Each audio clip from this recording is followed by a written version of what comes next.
Ok. Bonjour à toutes et à tous. On va pouvoir commencer ce temps de réflexion autour des changements climatiques, un défi pour les droits de l'homme. Avant toute chose, je vous préviens qu'une intervenante va parler en anglais. C'est pourquoi vous avez des casques pour la traduction. Donc ce ne sera pas pour tout le temps, mais pour une partie. Donc n'hésitez pas à vous munir de vos casques, finalement. Et aussi, pour ceux qui viennent d'arriver, ce temps est interactif avec l'utilisation des téléphones. Donc on vous demandera d'utiliser vos téléphones à un moment donné durant la séance. Donc je vais me présenter, Juliette Joyeux, chargée de projets internationaux à l'Institut international des droits de l'homme et de la paix, qui est une association qui est basée à Caen. J'aurai le plaisir de modérer cet échange pendant toute la séance, mais je ne suis pas toute seule sur scène, comme vous pouvez le voir, et je vais vous présenter les experts qui m'accompagnent. Nous avons Fiona Schnell, directrice générale de l'Institut international des droits de l'homme et de la paix. Elle est diplômée en droit public et en sécurité internationale. Son expertise porte sur l'action extérieure de l'Union européenne au Sahel, sur les questions de sécurité internationale et de maintien de la paix. Elle est spécialiste de la réforme du secteur de la sécurité en Afrique. Elle a été chef du programme DCAF, supervisant des projets dans plusieurs pays africains.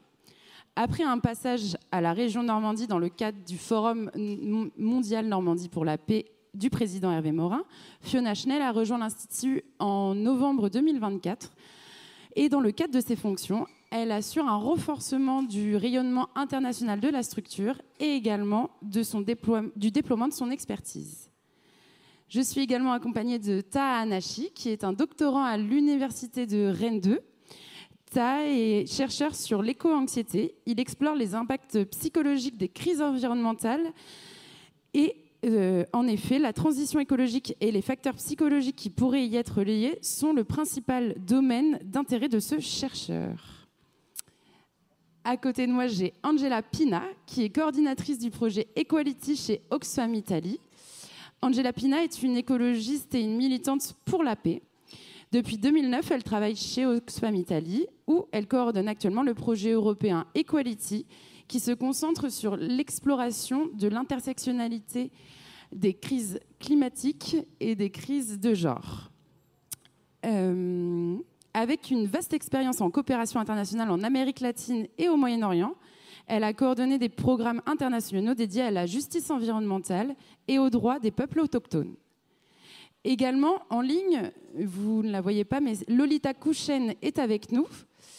Elle est stagiaire au programme des Nations Unies pour l'environnement à New York et est chargée de la campagne pour World Youth for Climate Justice.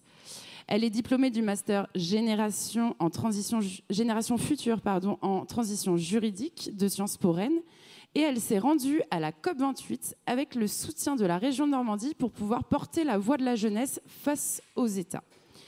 Engagée en faveur des droits humains et de la justice climatique, elle a rédigé un mémoire de recherche sur l'approche transgénérationnelle et décoloniale du droit à la paix.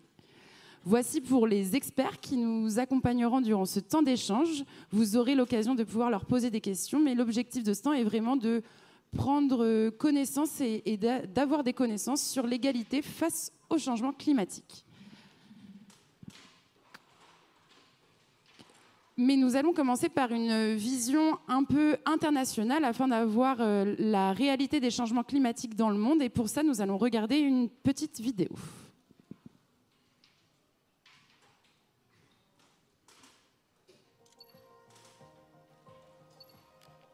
Des crues meurtrières en plein Sahel. Mais pourquoi l'Afrique subit-elle une crise des inondations ?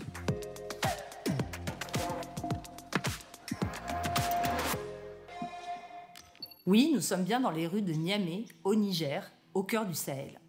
Ces inondations ont causé plusieurs centaines de morts et de blessés dans la région au mois d'août 2024. Ces dernières années, de terribles inondations dévastent l'Afrique. Elles sont à l'origine de centaines de milliers de sinistrés, de catastrophes humanitaires et de gigantesques désastres matériels.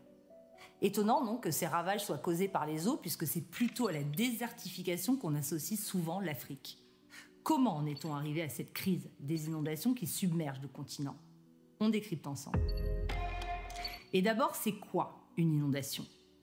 On parle d'inondation lorsqu'un cours d'eau ou un plan d'eau déborde de ses limites habituelles ou que de l'eau s'accumule dans une zone généralement sèche.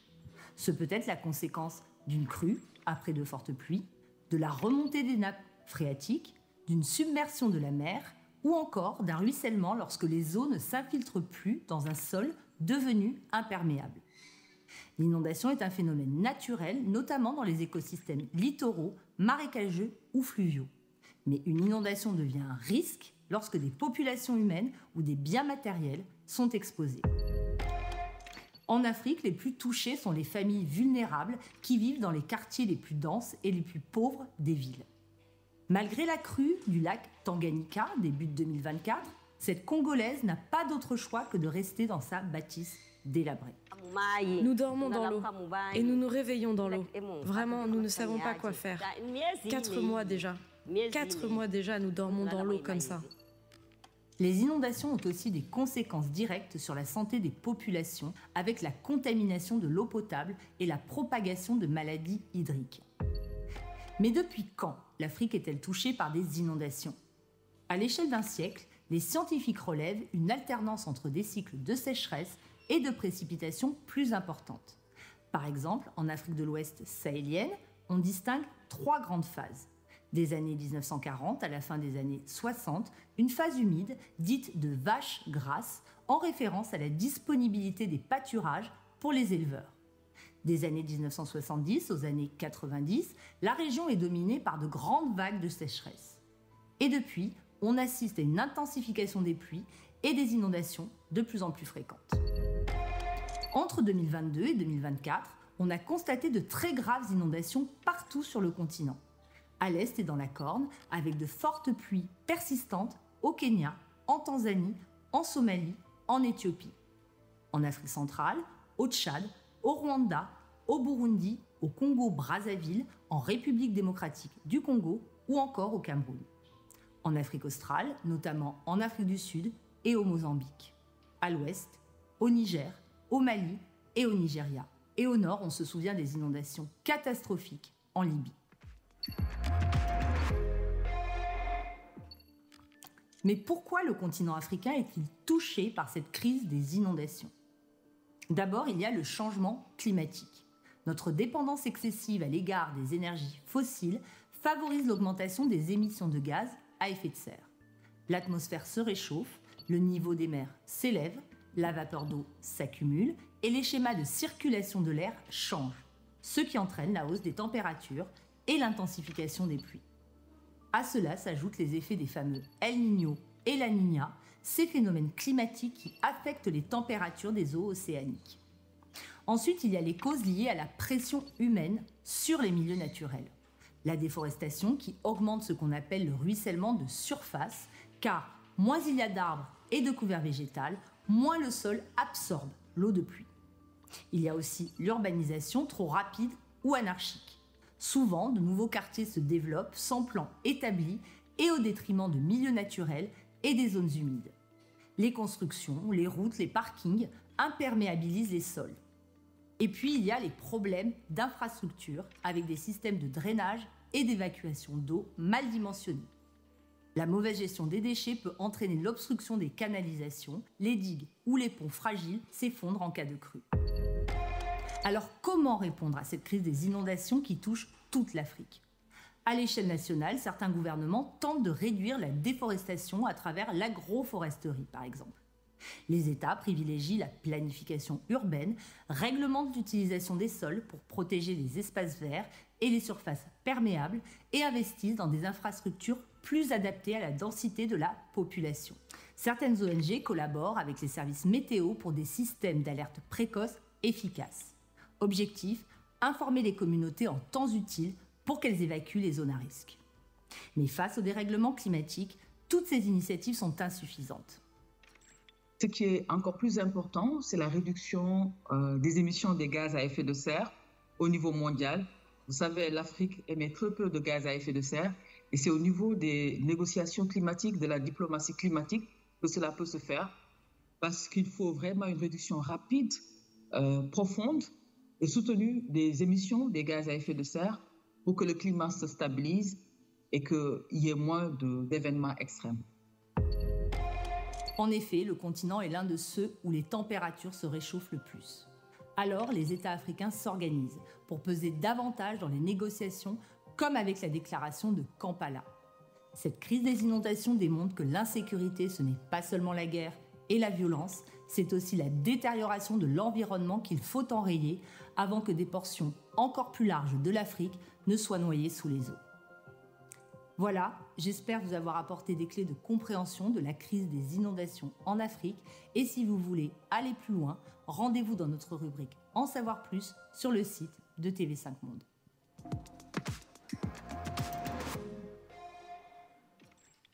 Donc nous voyons de le voir, les changements climatiques ont une réalité à la fois sur le continent africain, mais également sur le continent européen. Et nous allons essayer aujourd'hui de voir les différentes actions qui seraient possibles de mettre en place à travers les changements climatiques. Pour ça, comme je vous le disais, ça va être interactif. Donc je vous laisse scanner ce QR code pour avoir accès à la Wi-Fi, de Normandie pour la paix.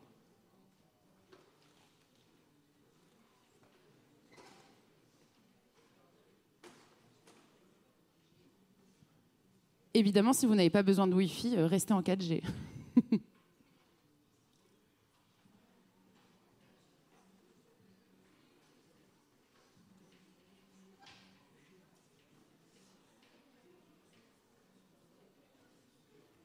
Et gardez vos téléphones à la main parce que j'ai un nouveau QR code à vous faire scanner. Donc soit vous allez sur le site menti.com et vous rentrez le code qui s'affiche, soit vous scannez le QR code, sachant que le code reste en haut du diaporama pendant toute la séance, donc vous pourrez vous reconnecter au Mentimeter quoi qu'il arrive.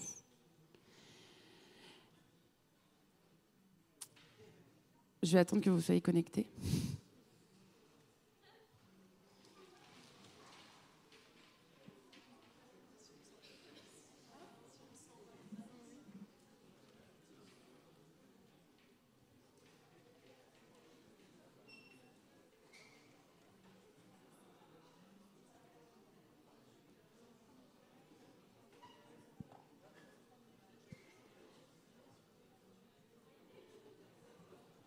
Vous pouvez prendre un téléphone pour deux pour répondre également si jamais vous avez des soucis de connexion.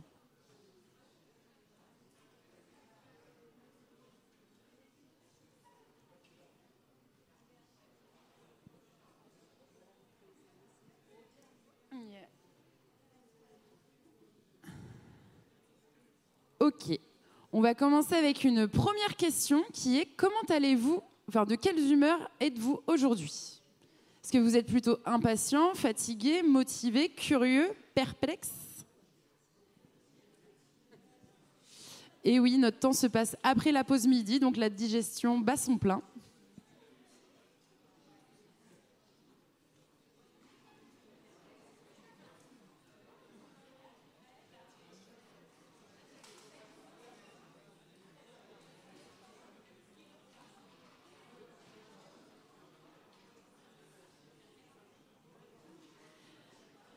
Vous avez donc compris le principe de Mentimeter, nous pouvons continuer. Et nous allons commencer par rentrer dans la thématique de l'égalité face au changement climatique. Et pour ça, quelques questions. Selon vous, quelles affirmations sont vraies ? Intégrer les femmes dans les actions climatiques contribue à des solutions plus efficaces. Les changements climatiques affectent de manière égale les hommes et les femmes. Les changements climatiques impactent négativement la fertilité des sols, mettant en péril la sécurité alimentaire des communautés rurales. Les femmes ont souvent une empreinte carbone plus faible que les hommes.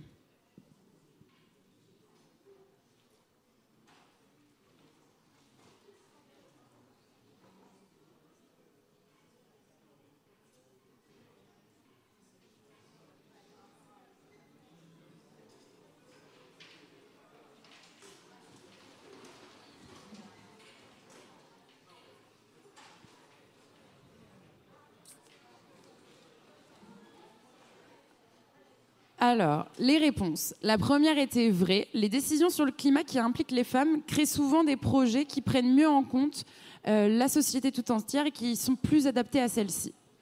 La seconde, c'était faux. les femmes sont celles qui subissent le plus les effets négatifs en raison des inégalités existantes, comme des difficultés d'accès à l'éducation, d'accès à la participation politique ou encore accès à une propriété foncière. La seconde était vraie, les changements climatiques affectent les terres agricoles et la sécurité alimentaire, qui sont des domaines où les femmes sont prioritairement intégrées. Et il est vrai que les études montrent que les femmes ont une tendance à moins consommer d'énergie et à utiliser la mobilité douce. En effet, d'après les Nations Unies et le Haut Commissariat sur les personnes réfugiées, 80% des personnes déplacées en raison des changements climatiques sont des femmes. Est-ce que vous connaissez les 3 piliers du développement durable ? Le pilier humain, le pilier naturel, le pilier agricole, le pilier social, le pilier économique et le pilier environnemental, ou le pilier solidaire, pilier financier et pilier climatique.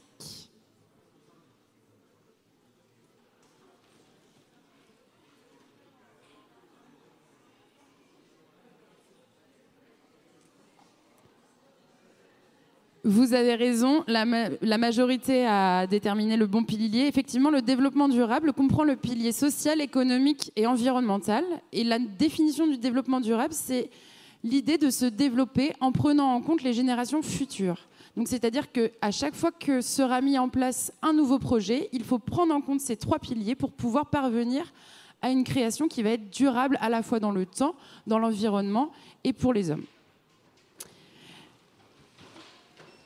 Les Nations Unies, l'Organisation des Nations Unies, en 2015, a créé les 17 objectifs de développement durable, qui sont des objectifs qui ont été créés pour permettre aux États de parvenir à un monde plus durable, mais surtout de parvenir à la réalisation des droits de l'homme. Car on peut le voir, derrière ces 17 objectifs de développement durable, il y a des droits de l'homme qui se cachent. L'idée est que ces objectifs sont créés en 2015 et ils doivent être atteints en 2030. Tout le monde doit participer à la réalisation de ces objectifs et c'est le sens du 17, partenariat pour la réalisation des objectifs de développement durable. Je vous pose donc la question suivante. Selon vous, quels ODD illustrent l'égalité face au changement climatique ? Vous pouvez sélectionner plusieurs choix.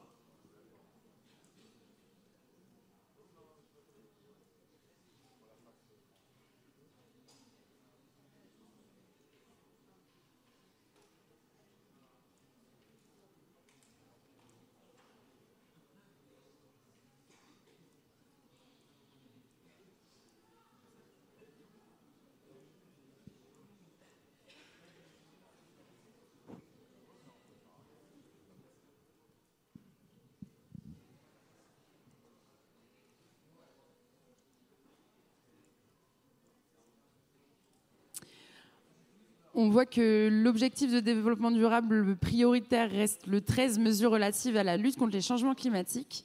Maintenant, à l'image des droits de l'homme, l'ensemble des objectifs de développement durable sont interdépendants, c'est-à-dire qu'ils sont tous liés les uns aux autres. Ce qui signifie que agir pour un objectif de développement durable permettra d'agir à la fois pour les 16 autres. Je vais maintenant laisser la parole à Fiona Schnell pour qu'elle nous présente la thématique plus en profondeur. Merci beaucoup Juliette, merci à tous. Donc effectivement, vous avez là en quelques questions, on a finalement mis le pied sur le sujet. C'est-à-dire qu'on va parler de crise climatique, bien sûr, mais on va également parler d'inégalité. Et comment et à quel moment on fait ce lien ? Parce que évidemment, en soi, parler de crise climatique peut sembler être un sujet à prendre seul, c'est-à-dire sans engager d'autres questionnements. Et pourtant, lorsqu'on se pose la question justement du changement climatique, les premières réflexions qui viennent, c'est l'inégalité. Les inégalités que ça crée, c'est-à-dire que les gens ne sont pas touchés de la même façon, pour dire simplement. Et c'est à ce niveau qu'on peut faire le lien, finalement, entre la crise climatique et la lutte contre le changement climatique et les droits de l'homme. Parce qu'effectivement, c'est en ayant un peu une réflexion autour de ces inégalités qu'on se rend compte que la Déclaration universelle des droits de l'homme, qui est le texte fondamentale, internationale, universelle, pour parler des droits de l'homme aujourd'hui et pour contraindre également les États et les personnes physiques dans leurs actions. C'est la Déclaration universelle des droits de l'homme. Et cette déclaration, qu'est-ce qu'elle dit? Elle rappelle qu'il existe un droit à la vie, qu'il existe un droit de subsistance minimum. Ces droits, finalement, qui sont touchés lorsque il y a des inondations, lorsqu'il y a des tempêtes, lorsqu'il y a des sécheresses, etc. Toutes ces conséquences de la crise climatique. Donc finalement, on voit qu'il y a quand même un lien qui est très présent entre les crises environnementales et la question finalement des droits de l'homme et des droits humains. Donc ça, c'est un point qui est très important. À notre niveau, quand on agit, et là je vais prendre plutôt la casquette de directrice de l'Institut international des droits de l'homme et de la paix, lorsqu'on va réfléchir autour de ces questions, on arrivera sur cette réflexion toujours par le biais d'une réflexion autour du consensus, de la collaboration, de la création de changements à travers à la fois l'éducation, c'est-à-dire plus vous allez comprendre, vous les jeunes, mais vous, les grands publics, les décideurs politiques, les chefs d'entreprise, plus tout le monde dans une société comprend de quoi on parle et a le même niveau de compréhension, plus on est capable d'engager des changements ensemble. Et c'est par ce biais-là qu'à l'Institut, on va agir lorsqu'on va réfléchir autour de ces questionnements autour de droits de l'homme et de crise climatique. Alors dans notre intitulé Institut international des droits de l'homme et de la paix, vous entendez également la paix. Cette paix, elle est importante parce qu'effectivement, on pourrait aller même plus loin. Lorsqu'on parle de crise climatique, on parle de droits de l'homme à travers les inégalités et en conséquence, on parle de conflit, on parle de montée de l'insécurité. Et donc, à ce moment-là, on peut aussi penser cette question de façon très globale, sous la forme d'un nexus qui se prolonge avec la question également de la recherche de paix, de la reconstruction suite à des conflits et du maintien de la paix dans des communautés. Donc c'est vraiment très large et c'est un peu l'idée de notre discussion d'aujourd'hui et ce qu'on aimerait amener, c'est vraiment une réflexion sur la complexité de ces réflexions, de ces liens. C'est-à-dire que les conséquences, finalement, du réchauffement climatique peuvent paraître simples. Lorsque vous avez une inondation dans une ville côtière, rurale, vous allez avoir des conséquences pour la population directe. Les maisons vont être touchées, les cultures vont être abîmées, les personnes ne pourront plus subvenir à leurs propres besoins, ils ne pourront plus travailler, ils devront effectivement potentiellement se déplacer. Et toutes ces conséquences sont liées et créent des inégalités, parce que forcément, les personnes qui sont touchées vont voir leurs droits élémentaires et donc leurs droits de l'homme vont être directement touchés par le premier phénomène qui est l'inondation. Et lorsqu'on va un petit peu plus loin, on peut aussi penser à ces conséquences sous la forme de l'interdépendance des droits. L'interdépendance des droits, c'est qu'un droit est toujours lié à un autre. C'est-à-dire qu'on ne peut pas penser liberté d'expression si on ne réfléchit pas en même temps au droit à la vie privée. Vous voyez ? Donc ces droits sont toujours en lien. Et alors je reprends mon exemple de l'inondation. Vous avez votre inondation. Les personnes sont déplacées, potentiellement leur vie est mise en danger, donc vous avez aussi leur droit à la vie qui est touché. Et puis, au-delà de ça, qui prend soin des enfants? Qui prend soin dans une inondation qui arrive en l'espace? Une inondation, c'est très rapide, hein. En l'espace de quelques minutes, votre maison peut être couverte. Qui va prendre soin des personnes âgées? Qui va prendre soin des jeunes enfants? Principalement les femmes. Et c'est pour ça que lorsqu'on parle de crise climatique, on pense à cet engagement des femmes et justement à cette interdépendance entre les conséquences des crises climatiques, les droits de l'homme de façon globale et les inégalités qui peuvent en découler, mais également les questions de genre et finalement la place des femmes par rapport aux crises climatiques.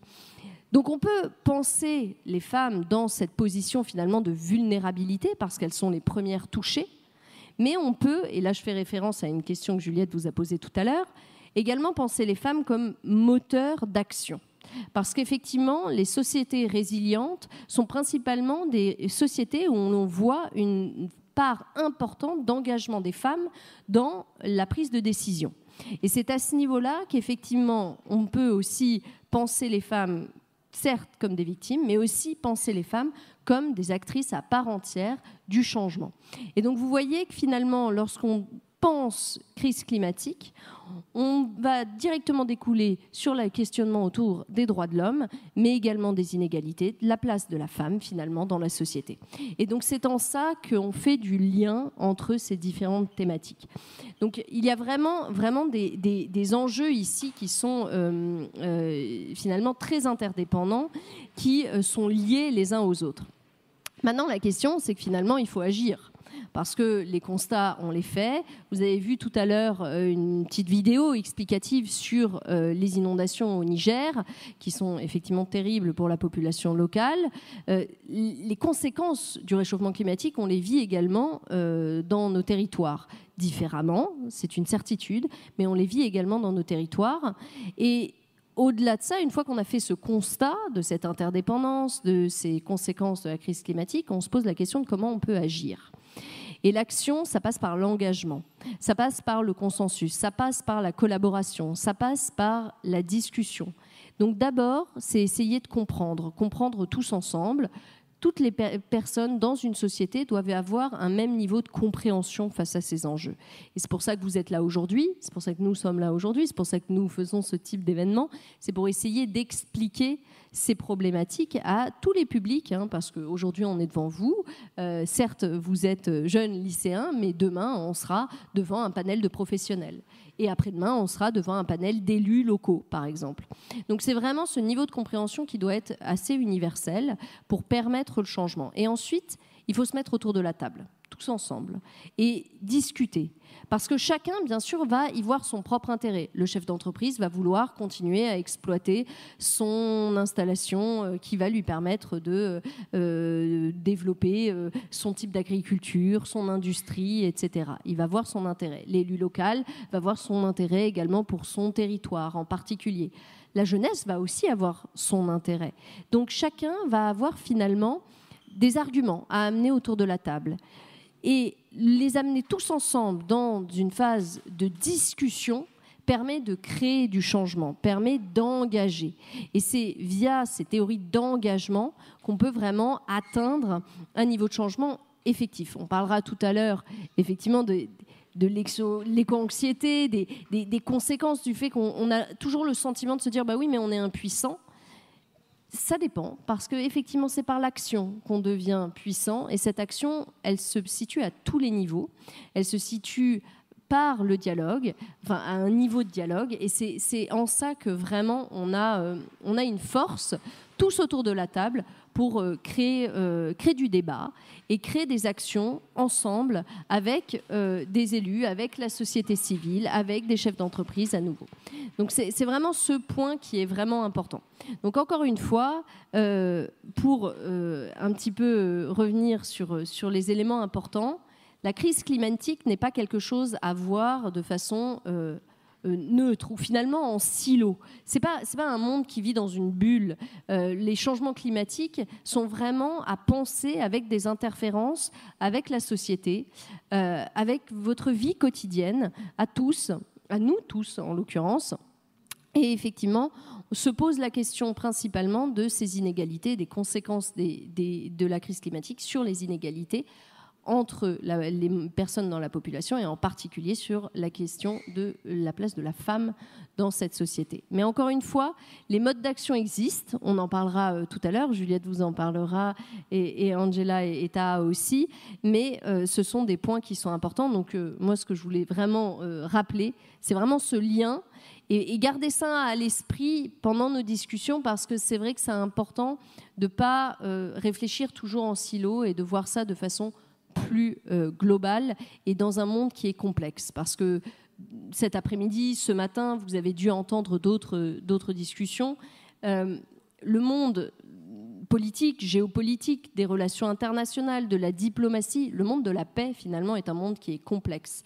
Ce qui veut dire que chacun a le devoir de voir ce monde dans sa complexité. Ça demande des efforts, mais ça permet de créer du changement. Merci. Merci beaucoup.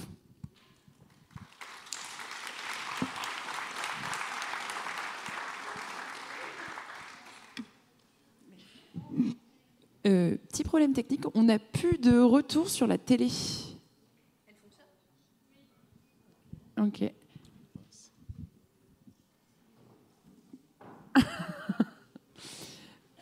Oui, Maxime, je vois que tu as besoin de mon mot de passe.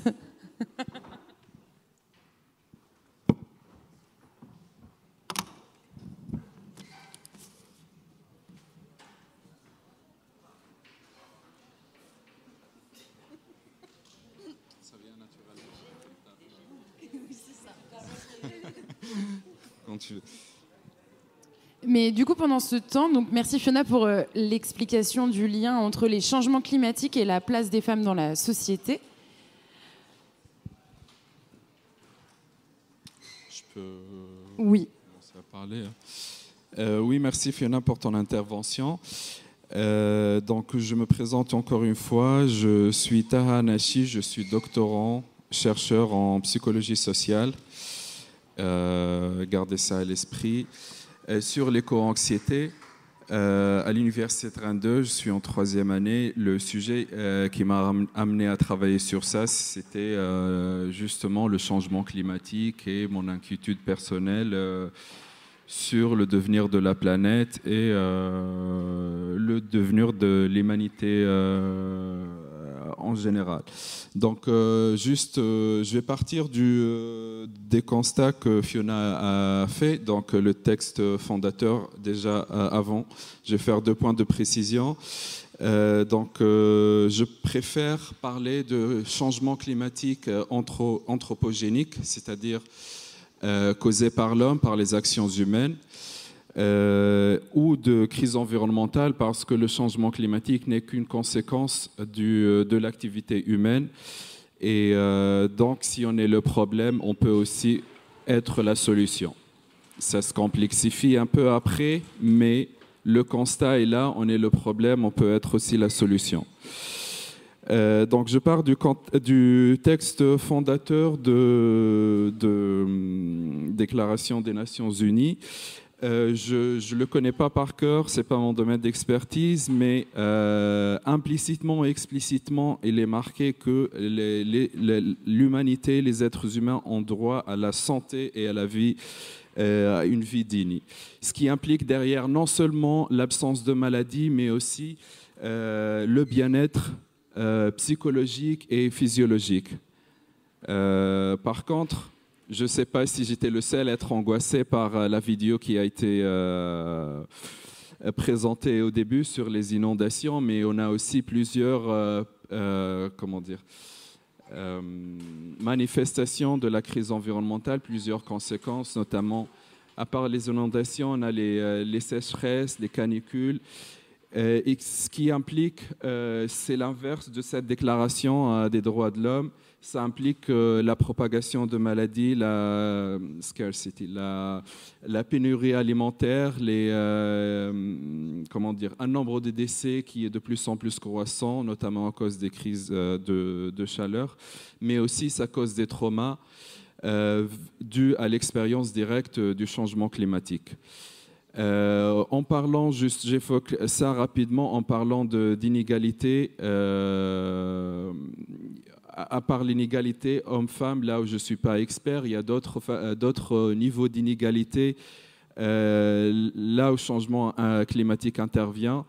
Lorsqu'on parle des manifestations, des catastrophes naturelles dues au changement climatique, on évoque notamment l'inégalité entre les pays du Sud et les pays du Nord, notamment à propos de la préparation, le niveau de préparation à faire face à ces manifestations-là qui sont de plus en plus récurrentes. Nous, dans les pays du Nord, surtout les pays occidentaux, on a été jusqu'à dernièrement un peu épargnés, mais là, la distance physique entre le changement climatique, elle commence de plus en plus à se rétrécir. Et donc, ces problématiques d'expérience directe commencent à être de plus en plus présentes, mais à travers la communication sur le changement climatique, dans les médias, dans les articles scientifiques, il y a aussi une sorte de manifestation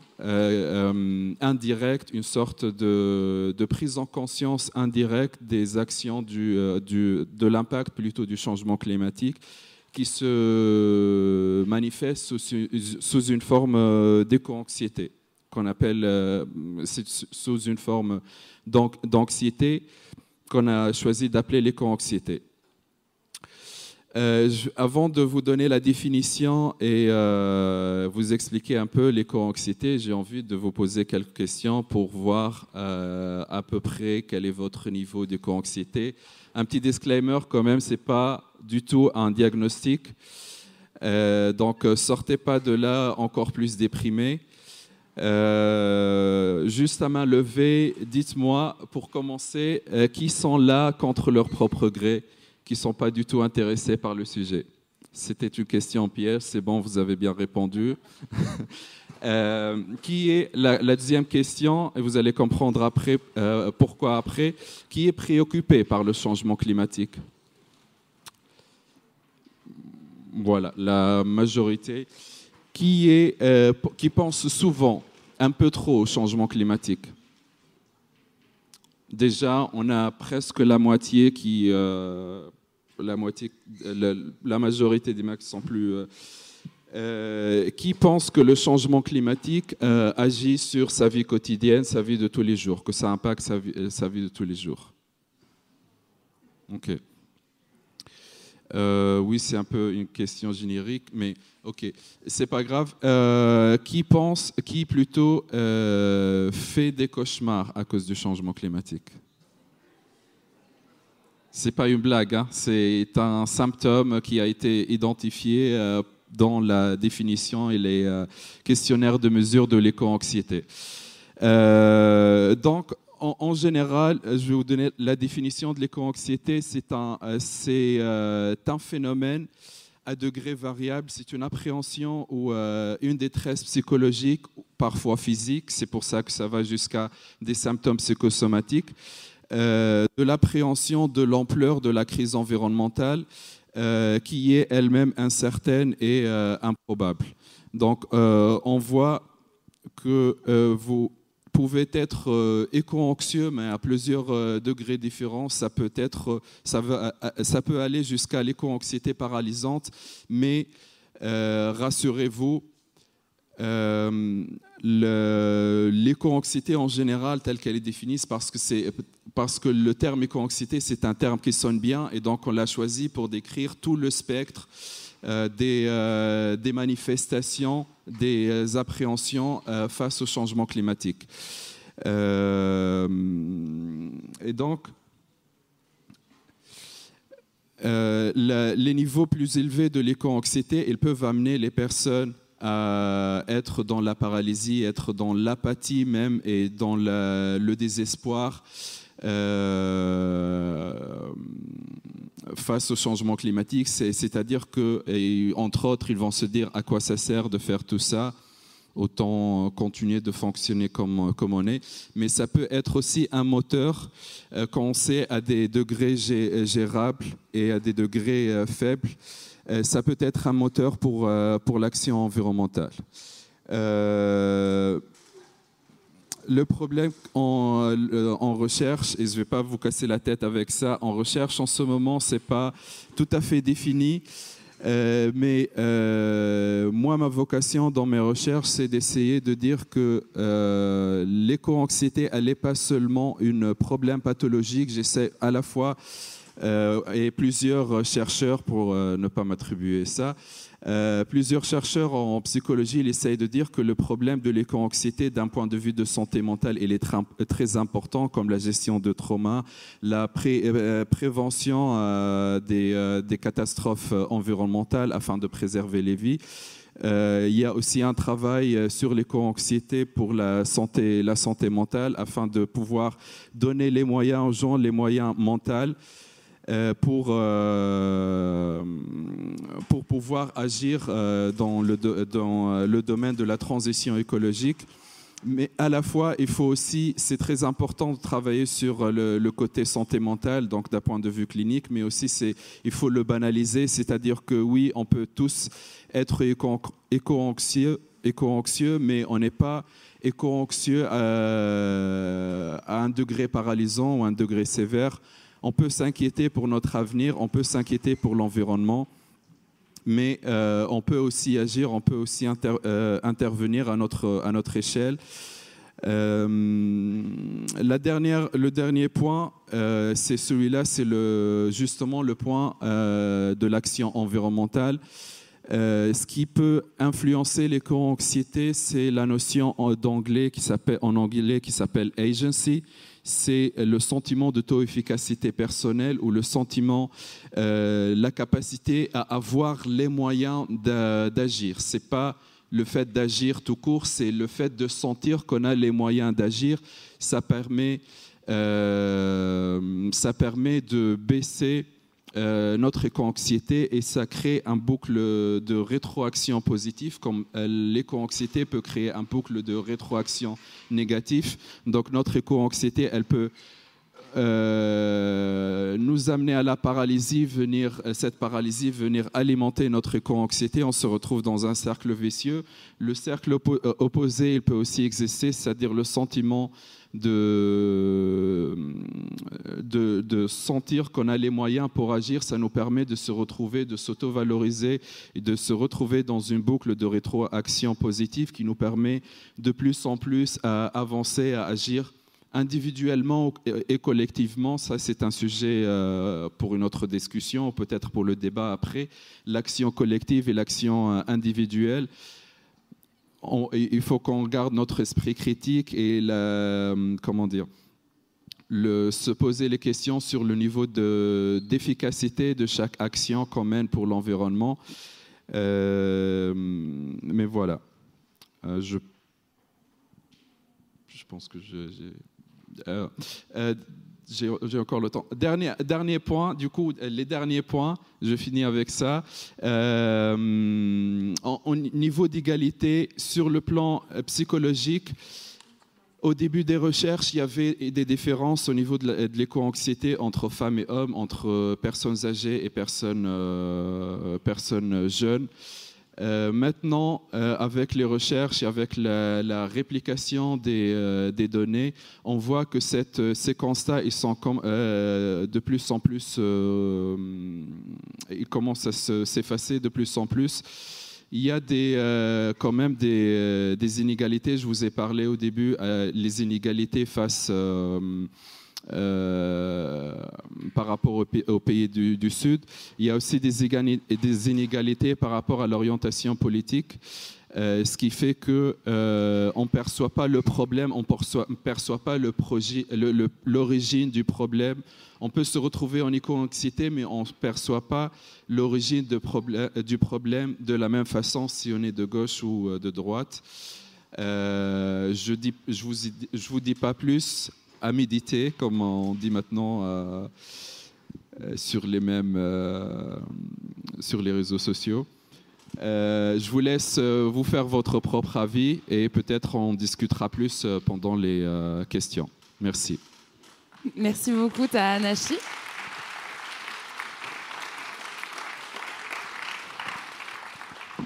Merci de nous permettre d'avoir une définition claire de l'éco-anxiété et des différents mécanismes qu'elle comprend. Et c'est maintenant l'heure des questions qui arrivent tout de suite. Dans la salle, nous avons des micros qui sont à disposition par Lucie et Cassandre. Et si vous avez une question à poser à Taha Anachi, notamment sur l'éco-anxiété ou sur les inégalités ou les choses qu'elle produit, je vous en prie, levez la main, on vous apportera un micro. Si vous avez une expérience à partager, une remarque, un besoin de précision, c'est le moment. Il n'y a jamais de bonnes ou de mauvaises réponses, de bonnes ou mauvaises questions. Oui.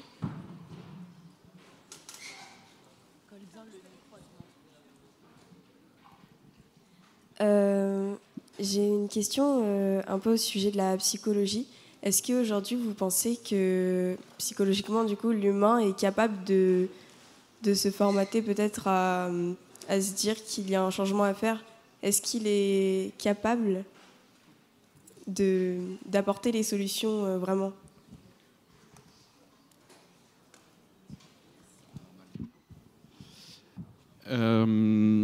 Alors, cette question, je peux répondre sur plusieurs niveaux. Deux niveaux plutôt, c'est mes domaines d'expertise et sur lesquels je peux te répondre. Il y aura peut-être des explications plus cliniques ou psychanalytiques. Je ne saurais pas t'aiguiller là-dessus. Mais le premier niveau, c'est le niveau cognitif ou neuronal. On a un système de récompense qui marche très bien et qui est, on parle maintenant de l'addiction au téléphone, au scrolling à l'infini.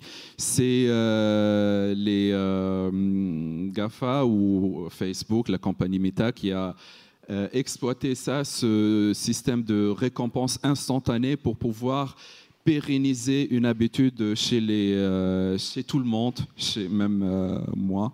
J'arrive pas à m'en passer de mon téléphone, mais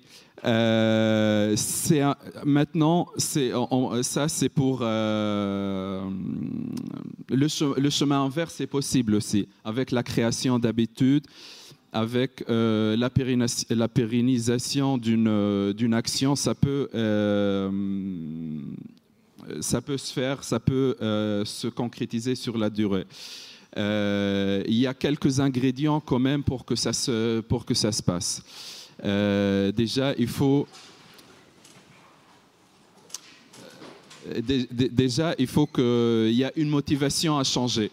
Il faut qu'il y ait l'étincelle, si on veut, pour commencer le changement. Donc, il y aura peut-être, et je te parlerai de ça sur le deuxième volet, une dissonance cognitive, un déclic qui fait qu'on a envie de changer. Et après, il faut avoir une habitude qui s'installe, un système de récompense. Je suis certain que vous procrastinez tous ici pour vos travaux. Pour le changement climatique aussi, il y a de la procrastination. Donc, il faut ne pas, je trouve plus le mot. Donc imaginer que c'est un fardeau de faire quelque chose. Il faut diviser à plusieurs tâches, créer un système de récompense, une boucle de rétroaction positive qui nous permet d'avoir action-réaction, c'est-à-dire avoir de la satisfaction rapide parce que c'est comme ça que notre système fonctionne. Le système dopaminal, il a besoin de voir une réponse immédiate, sinon ça va s'enlacer. Donc si on attend des réponses ou un résultat un peu à long terme, quand tu parles la construction humaine, la construction du cerveau humain, ça va pas le faire. L'autre point, parce que je peux parler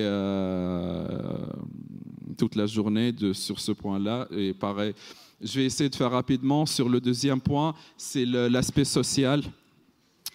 On est dans un contexte, et ça c'est le plus important, il faut prendre l'individu dans sa globalité. On est entouré, vous êtes des étudiants, vous avez peut-être de certaines limites, vous avez peut-être d'autres préoccupations, à part, là, tu parles d'habitude, je me permets de vous tutoyer. Tu parles d'habitude, je ne sais pas, je conclus que tu parles d'habitude pour œuvrer pour le changement climatique. Il faut prendre les actions que tu as envie de faire dans leur globalité, dans ton contexte propre à toi, sur plusieurs niveaux. Ton niveau intra-individuel, le niveau groupal et le niveau sociétal. Est-ce que la société te permet de faire ça? Quelle est ta marge de manœuvre par rapport à ça? Et ça aborde un point très important. Donc, il y a des leviers et des freins quand tu prends le contexte, quand vous prenez le contexte général dans lequel vous vous situez. L'idée, c'est d'essayer d'agir sur les freins, les choses qui vous limitent en les atténuant, et sur les leviers en les accentuant pour pouvoir passer d'un niveau inférieur à un niveau supérieur de changement. Mais dans une société complexe, dans un système complexe de société, le changement vient petit à petit, c'est des changements incrémentaux et peut-être ça prendra du temps. Et on revient à la question du système de récompense. Il ne faut pas se sentir, surtout je parle de la culpabilité, il ne faut pas culpabiliser de ne pas pouvoir atteindre ses objectifs qu'on s'est fixés. Parce que sinon, on va tomber dans l'impuissance et voilà. Je m'arrête là. Merci pour la question.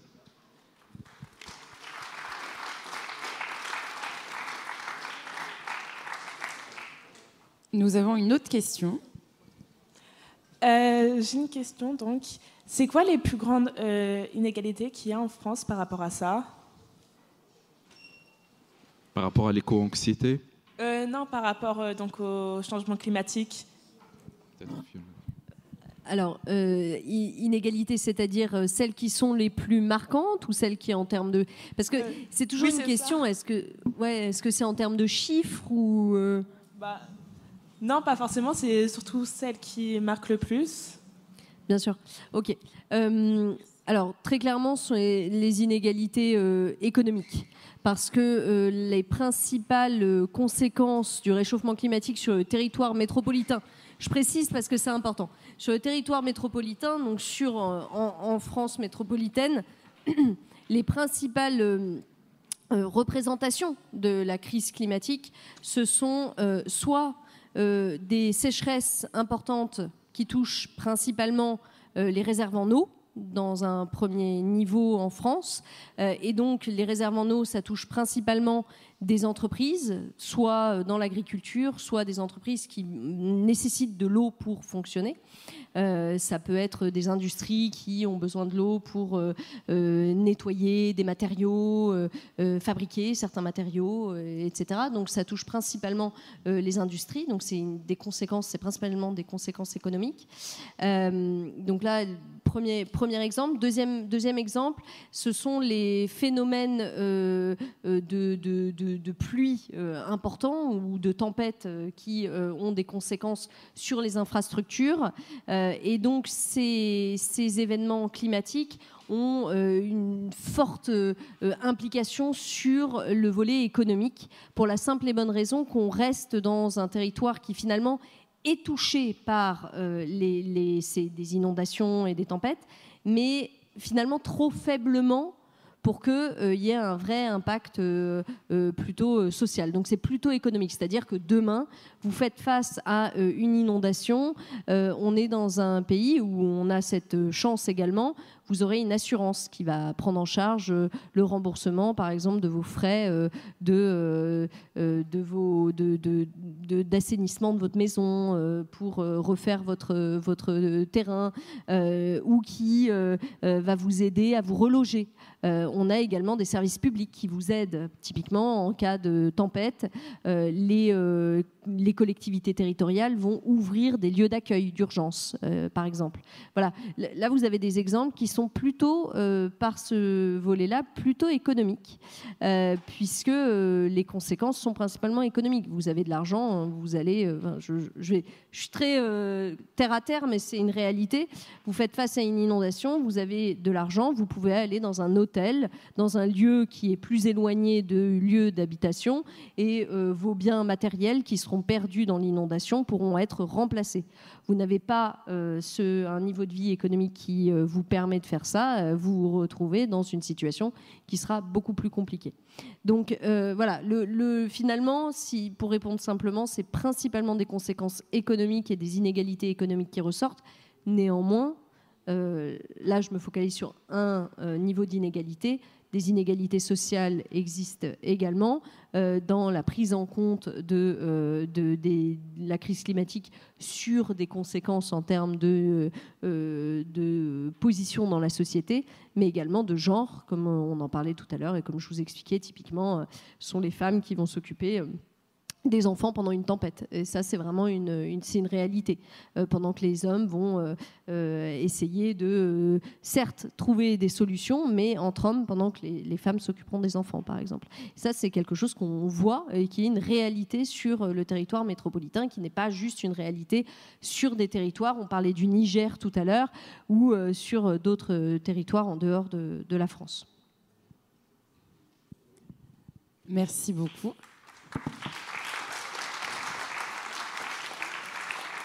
On parle d'inégalité, on parle de crise climatique et on voit que ça peut avoir des effets négatifs comme l'éco-anxiété. Mais lorsque Tanashi a pris la parole, il nous a aussi dit que l'éco-anxiété pouvait être moteur. Et nous allons voir à travers un dispositif européen comment on peut agir sur notre éco-anxiété et surtout face au changement climatique. Et pour ça, je vais laisser la parole à Angela Pina, manageuse de projet à Oxfam Italie. Ça va être en anglais, donc munissez-vous, pour ceux qui le souhaitent, de vos petits casques. Je commence en français. Non, je parle un petit peu en français, excusez-moi, je switch en English now, mais je suis très heureuse d'être ici et merci pour l'invitation à l'Institut, à la région Normandie. En anglais maintenant. Désolé de devoir m'exprimer en anglais. Donc je travaille pour Oxfam, c'est une organisation internationale. On a un certain nombre de branches dans le monde, dont une en France également, mais moi je fais partie de la branche italienne d'Oxfam. Et donc avec l'Institut international pour les droits humains et la paix et la région Normandie, avec d'autres partenaires. Et je vous montrerai peut-être une petite diapo rapidement là-dessus. Donc je gère ce projet sur l'éco-LT. C'est un projet qui a une longue histoire en Normandie. C'est quelque chose qui est financé par l'Union européenne. Et donc il y a eu deux projets, il y a eu deux projets antérieurs, donc dans la dernière partie, puisque ce projet Equality a commencé il y a quelques mois seulement. Mais pourquoi on parle de ce projet? Parce que ça peut être une solution pour les enseignants, pour les étudiants, pour les élèves, pour faire partie d'un mouvement qui essaie de trouver des solutions et qui essaye aussi de lutter, de combattre l'éco-anxiété.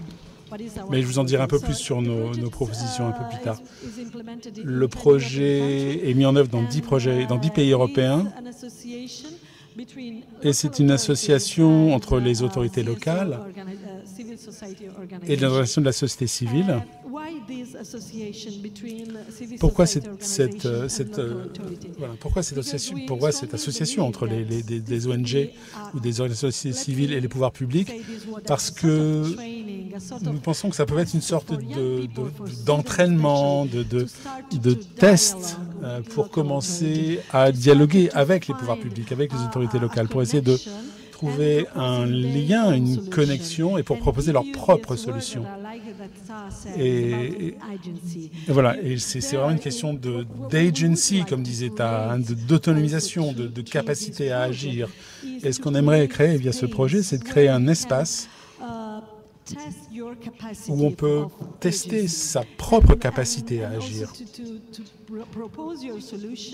Et donc de proposer vos solutions sur ce sujet qui est le changement climatique, la lutte contre le changement climatique dont nous parlons aujourd'hui ici.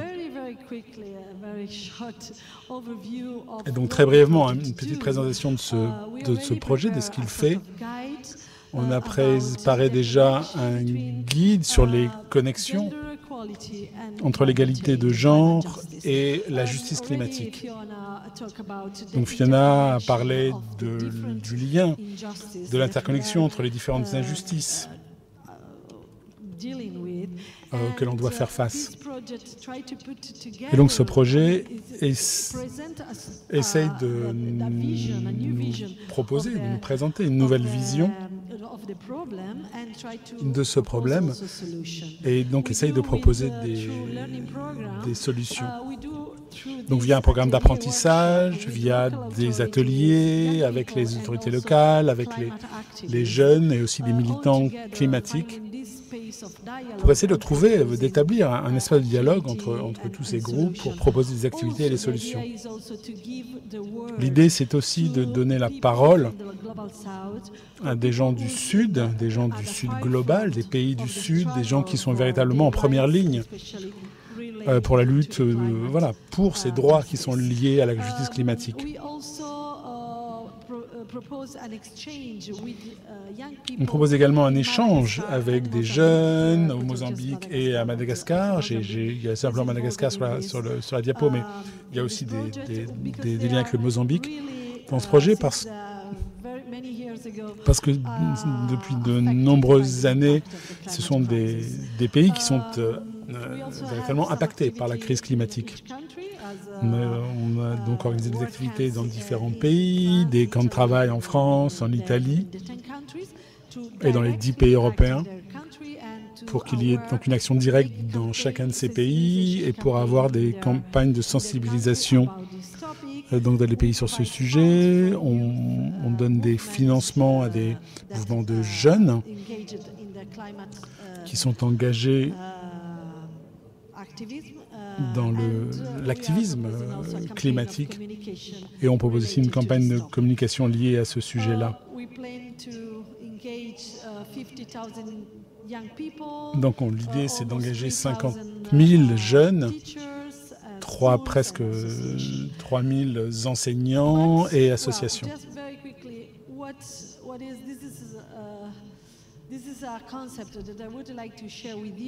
Mais c'est un concept que j'aimerais partager avec vous parce que c'est aussi vraiment très très important d'essayer de surmonter ce sentiment de frustration dont a parlé Ta. Qu'est-ce qu'on peut faire en tant qu'individu pour essayer de lutter contre ce problème?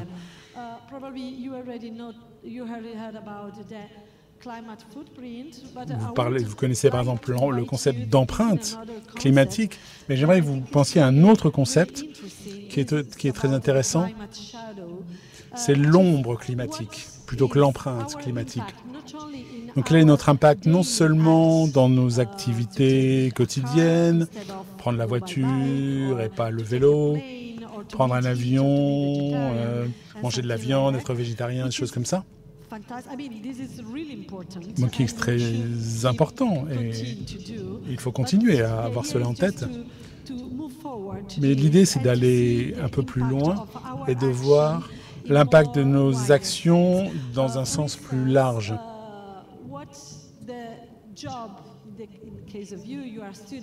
Par exemple, l'emploi que vous aimeriez faire quand vous serez plus grand, plus tard, parce que vous êtes étudiant maintenant.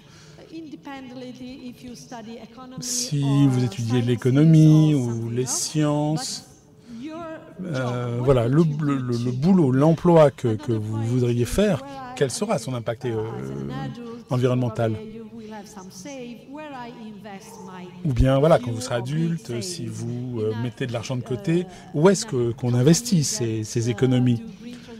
Est-ce qu'on fait ça dans une entreprise est-ce qu'on investit dans des entreprises qui participent à la transition écologique? Ou est-ce qu'on investit dans des compagnies pétrolières, par exemple? Donc c'est quelque chose qui vous donne une possibilité d'action que vous pouvez faire dans votre vie et pas seulement au niveau de la consommation. Et je pense que c'est aussi très important. Et je ne suis pas en train de dire que l'agir sur la consommation, ce n'est pas important. Donc ce que ce projet fait, c'est d'aller véritablement aux racines des causes de ces inégalités dont Fiona a parlé. Et pourquoi les inégalités de genre et la justice climatique sont liées. Notre système économique, qui est basé sur le capitalisme, qui est basé sur le néolibéralisme, a pour principe d'extraire des ressources de la nature et d'un travail de soins non payés qui est fait par les femmes, par les filles, par des gens marginalisés. Donc être conscient de ce système est quelque chose qui peut nous donner des outils pour essayer de trouver des solutions. Donc au niveau local et au niveau global. On a déjà parlé de ces chiffres. Je vais vite parce qu'on a peu de temps malheureusement aujourd'hui, mais voilà, sur ce qu'est la justice climatique et donc l'impact différent de la crise climatique selon le niveau de revenu, selon le lieu de naissance, que dans les pays du Sud ou dans le Nord.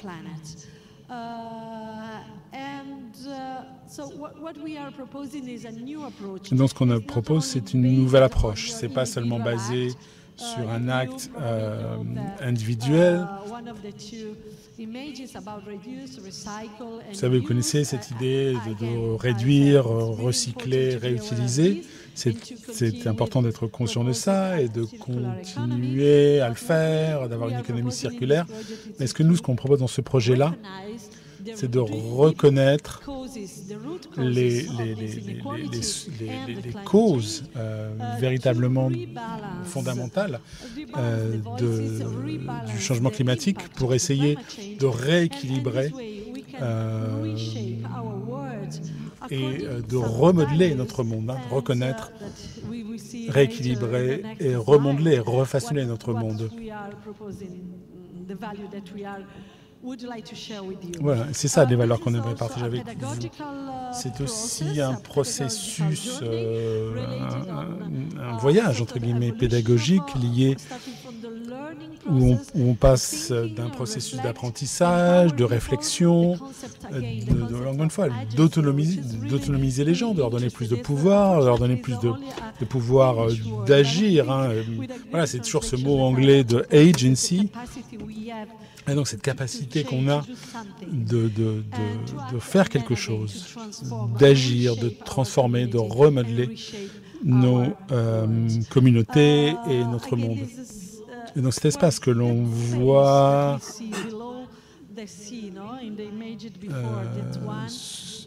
sous l'eau, la partie immergée de l'iceberg, on voit le lien entre la nature et la femme, ce lien entre le climat et l'injustice climatique, l'injustice de genre. C'est quelque chose aussi qu'on essaie de mettre en relief. Ces injustices qui sont véritablement liées entre justice climatique et justice de genre. C'est vraiment la valeur de l'écoféminisme. Et un des mots les plus importants, vous voyez, c'est le care, le soin. Voilà, donc je vais m'arrêter là. Si vous avez des questions, n'hésitez pas. Mais donc ce concept de soins pour la planète, de soins pour les gens, de soins pour notre communauté et de respect. Ce sont des mots très très importants dans ce nuage de mots que vous voyez. Voilà, donc on a un peu, voilà, donc on pourra discuter un petit peu et n'hésitez pas à poser des questions. Mais il y a une autre intervenante après moi, donc je vais m'arrêter là.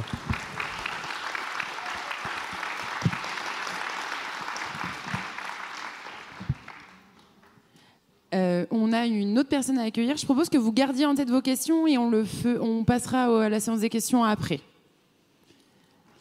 Nous allons maintenant voir comment la jeunesse peut s'engager sur ces questions. Et la parole est à Lolita Kouchen. Lolita, je te laisse la parole. Merci beaucoup. Bonjour à tout le monde. J'espère que vous m'entendez et que vous me voyez bien. C'est un plaisir d'être là et de pouvoir transmettre tout ça. Et parce que vous allez voir, quelque chose qui est très important pour moi, c'est entre jeunes, avoir cette solidarité de se transmettre le savoir sur comment on peut s'engager et comment on peut faire plein de choses chouettes. Et merci à tous les speakers précédents. Je vais pouvoir passer plus vite sur certains propos parce que ça a été très très bien dit. Donc je vais me contenter de revenir sur quelques concepts clés, peut-être pour moi, avant de parler de mon expérience, de mon engagement, etc., qui ont fait beaucoup de sens en fait dans mon engagement et dans la vision dont je vois les choses. Et je remercie notamment, on a entendu parler d'écoféminisme, et je pense que sur cette question d'intersectionnalité des crises, c'est quelque chose qui a fait énormément de sens pour moi très vite, de faire ce parallèle entre exploitation de la terre et domination des femmes par le patriarcat. Tout ça, ça fait beaucoup de sens. Et je pense aussi à un autre concept qui pour moi a beaucoup aidé à comprendre l'intersectionnalité des crises, c'est le racisme environnemental, quelque chose qu'on peut observer même en France, en fait, chez nous, le fait que selon notre origine ethnique et comment on est perçu racialement. On ne va pas vivre, par exemple, dans les mêmes zones et on ne va pas du tout être touché par les mêmes problématiques, etc. Mais du coup, on a déjà bien vu l'intérêt de parler de toute cette intersectionnalité des choses, etc. Mais moi, j'aimerais parler d'une autre type d'inégalité, peut-être, qui est genre une inégalité générationnelle, en fait. Et aussi, donc, pourquoi les jeunes, on a cette voix et cette place qui est genre prépondérante et très importante, et c'est important qu'on la prenne. C'est parce que nous, en tant que jeunes, en fait, on va être la génération qui va hériter et qui va vivre le plus longtemps, en fait, avec les conséquences les plus graves du changement climatique. Les décisions qui sont prises aujourd'hui, c'est nous qui allons les vivre le plus longtemps, et c'est aussi les générations futures. Mais nous, en tant que génération vivante, on va être ceux qui vont vivre avec celles et ceux qui vont vivre le plus longtemps avec ça. Et c'est pour ça que notre voix, elle est particulièrement importante à être entendue. Et en plus, pas juste à cause de ça, mais aussi parce qu'on a quelque chose d'important à apporter. On a des perspectives qui vont être innovantes, on peut apporter une capacité à mobiliser, etc. Et du coup, notre engagement, il est crucial aussi pour montrer aux décideurs et décideuses politiques qui n'ont pas notre âge et qui ne vont pas vivre avec les mêmes choses qu'on fait valoir nos intérêts et nos droits pour le futur et le présent pour ceux qui vivent déjà les conséquences de tout ça. Et donc, je pense que dans la lutte et la manière dont la jeunesse aborde la question, inclure cette intersectionnalité des crises, c'est essentiel aujourd'hui parce qu'on ne peut plus vraiment parler de justice climatique, environnementale, etc., sans parler de justice sociale, tout ça, ça ne fait pas sens et on a vu que ça ne fonctionnait pas vraiment.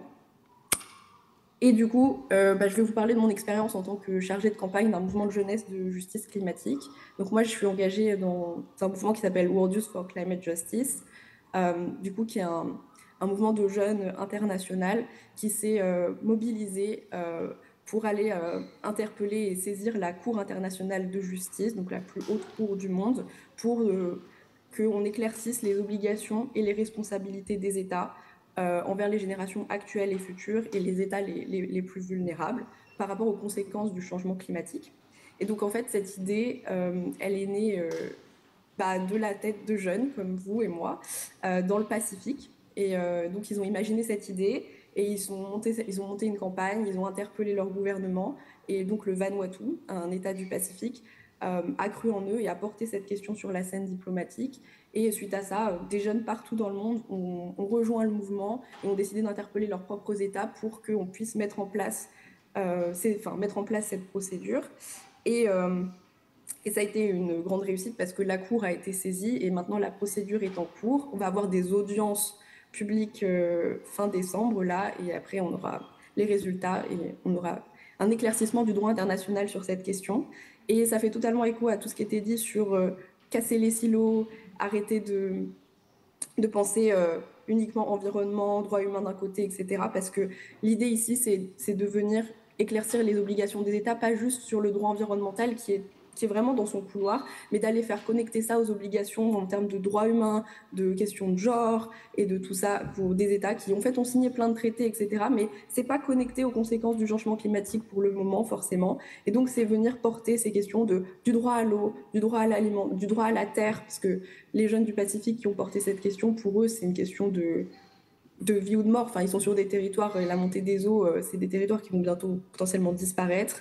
Et donc c'est très réel pour eux et c'est une question immédiate. Donc, c'est l'illustration par la réalité de cette connexion entre la possibilité de jouir de ces droits humains et la crise climatique et ses conséquences.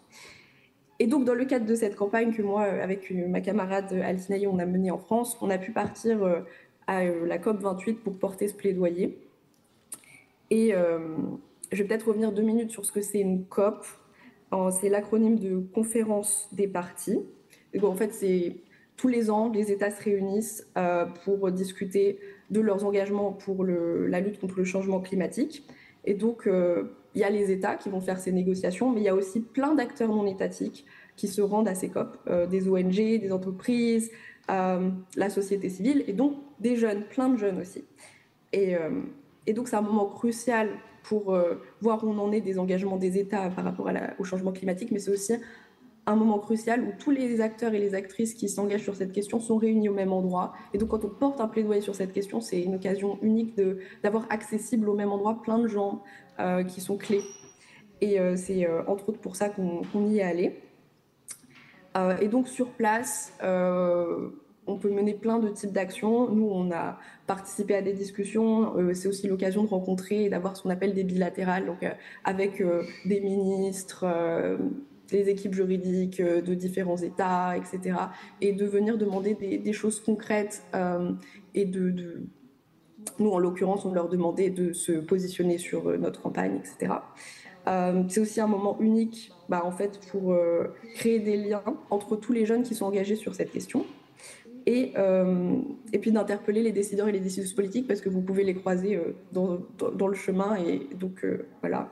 Et puis aussi de parler à la presse qui est très présente dans ce genre d'événements. Et donc on y était aussi, peut-être pour vous parler de moyens plus concrets, on y était aussi pour porter les recommandations qui avaient été établies par des jeunes lors d'une local COI. C'est quelque chose qui existe en France, par exemple. C'est des jeunes qui se réunissent et qui font une mini-COP avant les COP et qui définissent ensemble les recommandations qu'ils voudraient qu'ils soient portées par les jeunes qui peuvent aller au COP. Et donc, on portait aussi ces recommandations des jeunes, qu'est-ce qu'ils voulaient voir apparaître et porter par les États dans ces négociations. Mais je voulais quand même revenir sur ce qui avait été dit, sur le fonctionnement des COP aussi, et sur les questions d'inégalité entre États, parce qu'en fait, c'est aussi des moments où on discute en fait, d'une ère du problème qui est l'argent, parce qu'en fait, pour s'adapter, faire face aux conséquences du changement climatique, on a besoin d'argent. Et tous les États ne sont pas responsables de la même manière de ce qu'on vit. Les États développés, donc la France notamment, on a des responsabilités historiques sur les conséquences du changement climatique d'aujourd'hui. Et du coup, certains États se sont engagés à fournir l'argent nécessaire aux États qui subissent les conséquences, mais en sont les moins responsables, pour financer leur adaptation et faire face aux conséquences du changement climatique. Et donc, ça, c'est un sujet central des discussions. Et j'aimerais aussi revenir sur quand même quelques limites de l'engagement de la jeunesse dans ce genre de milieu de négociations climatiques internationales, etc. Il faut faire attention à certaines choses. Premièrement, ce qu'on appelle le tokenisme, c'est-à-dire vous êtes invité en tant que jeune, mais c'est juste pour cocher une case. Grosso modo, vous avez à peu près aucun pouvoir de décision, vous êtes juste là pour faire comme si on avait été inclus, mais c'est pas vraiment vrai, parce que c'est pas une participation qui a un sens, on n'est pas été inclus dans tout le process et ce qu'on demande n'est pas du tout écouté. Donc ça, c'est quelque chose qui existe beaucoup dans le milieu international. On dit qu'on inclut la jeunesse, mais au final, on est juste là à la fin dans une discussion pour dire que, voilà, un visage jeune. Mais donc ça suffit pas.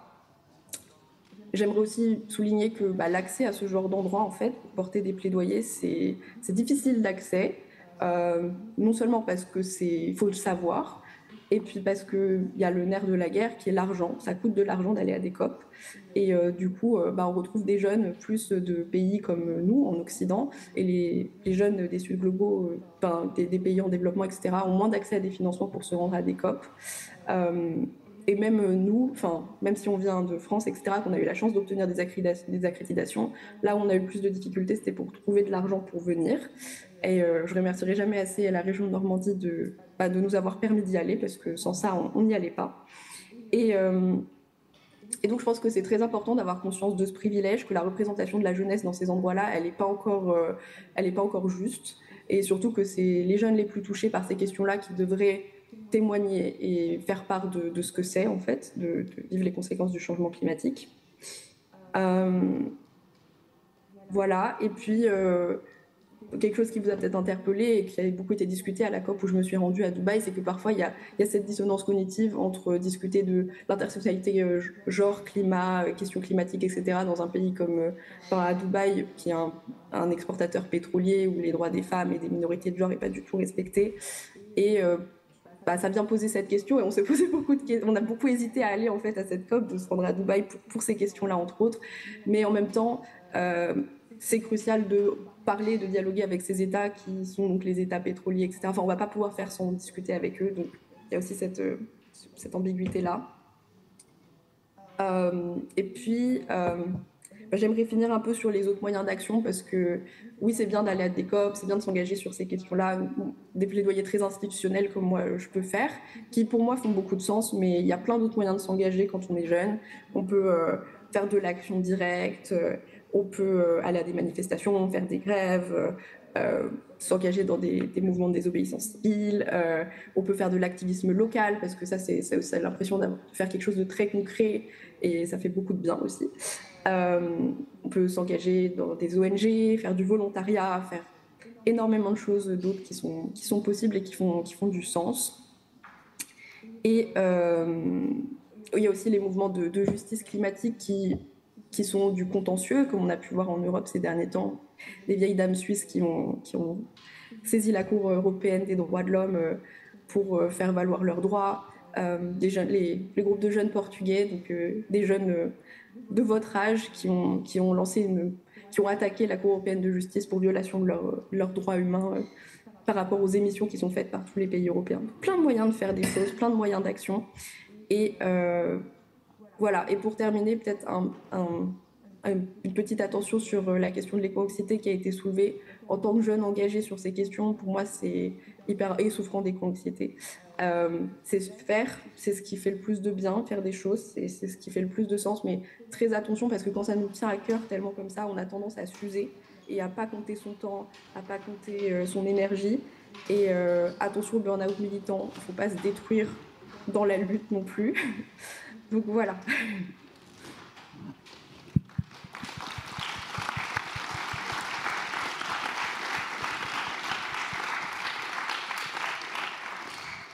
Merci beaucoup Lolita. Et effectivement, il y a beaucoup de choses qui ont été dites qui reviennent. Finalement, on fait un peu le...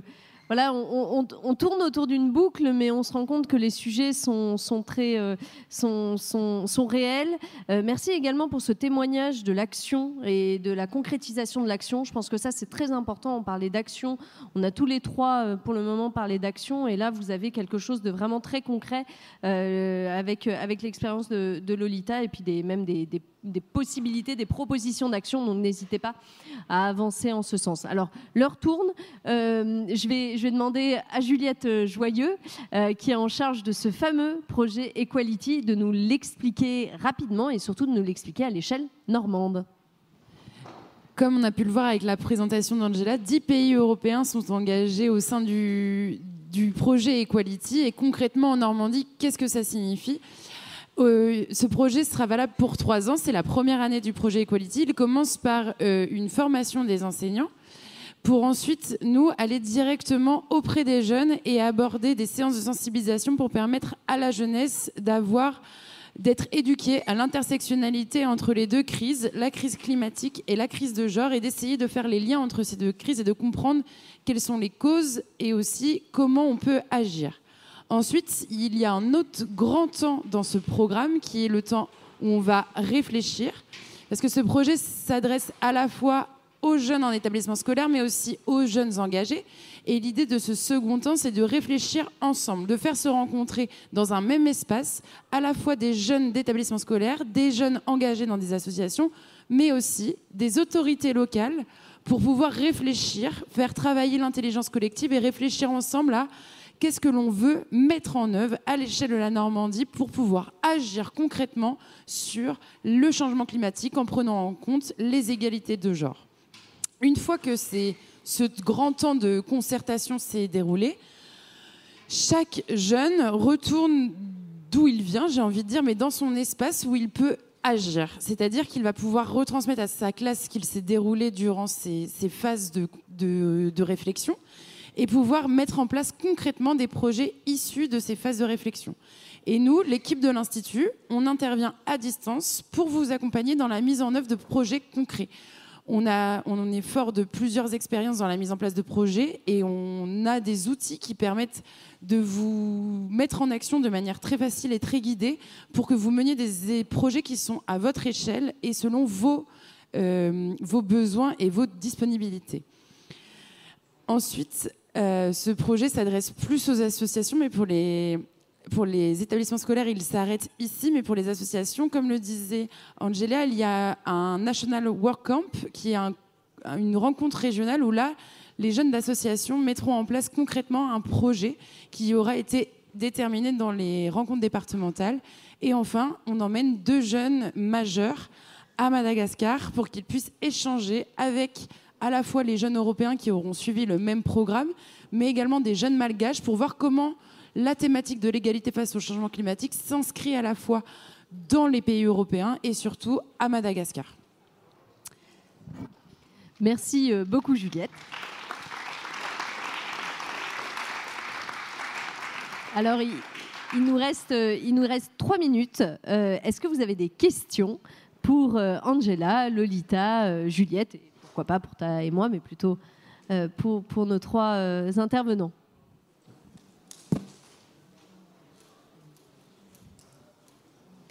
Peut-être vous vous posez la question, comment nous inscrire à Equality ?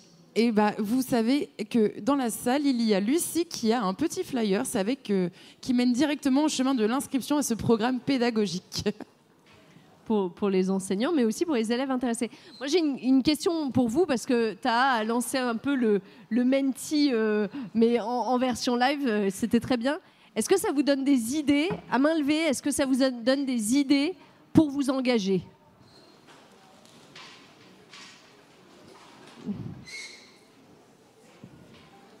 Est-ce que ça vous donne envie de vous engager ?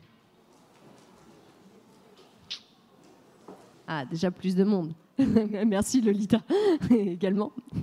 Je vais finir par ça, si vous n'avez pas d'autres questions. Mais vraiment... Ah, si, il y avait une question.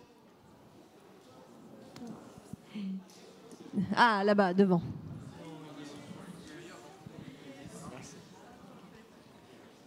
Pour les 2 jeunes qui vont partir avec vous à Madagascar, ils vont partir combien de temps ?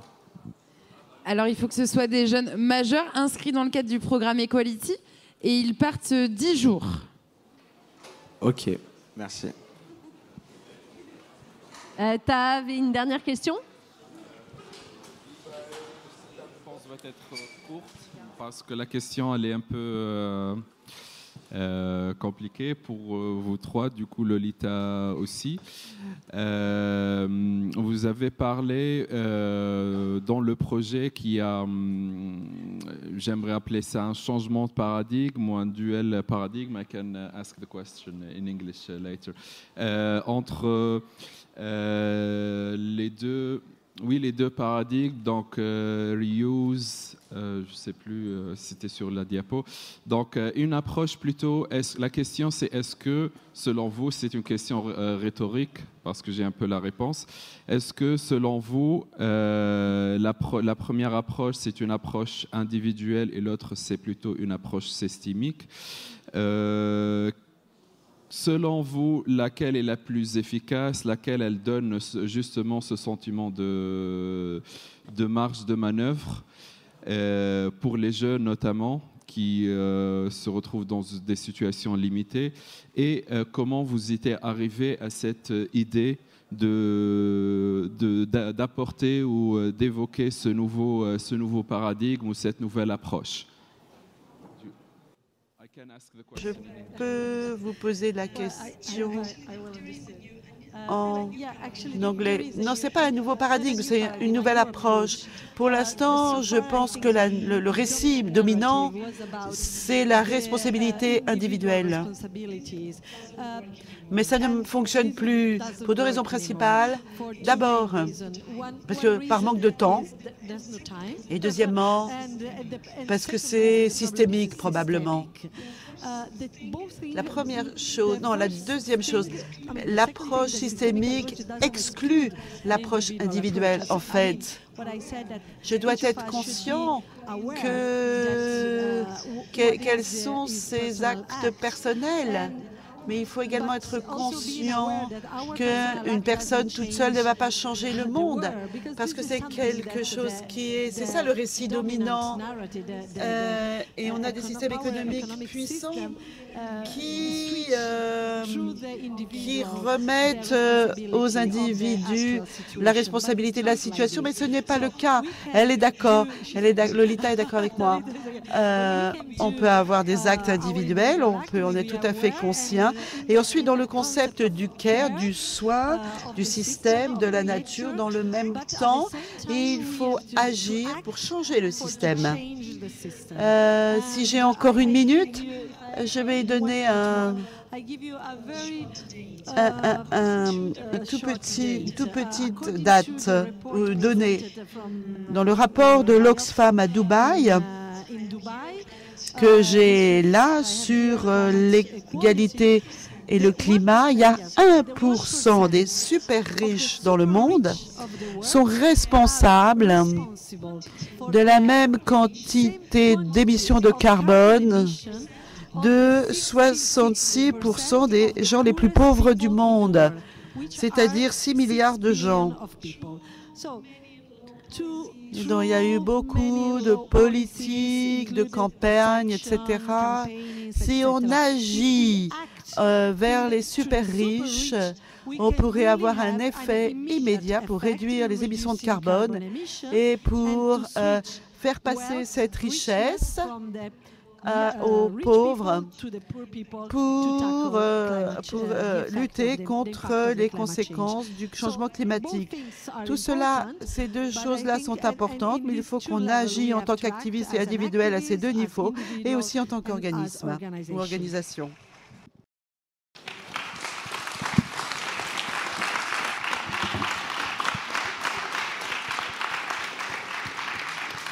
Je pense que c'était le mot de la fin. On peut conclure là-dessus. Ça fait une très belle conclusion sur cet échange qui a été fait pendant 1h30. Je voulais vous remercier de votre attention et remercier le panel d'experts pour votre disponibilité. Et je vous souhaite une très très belle journée.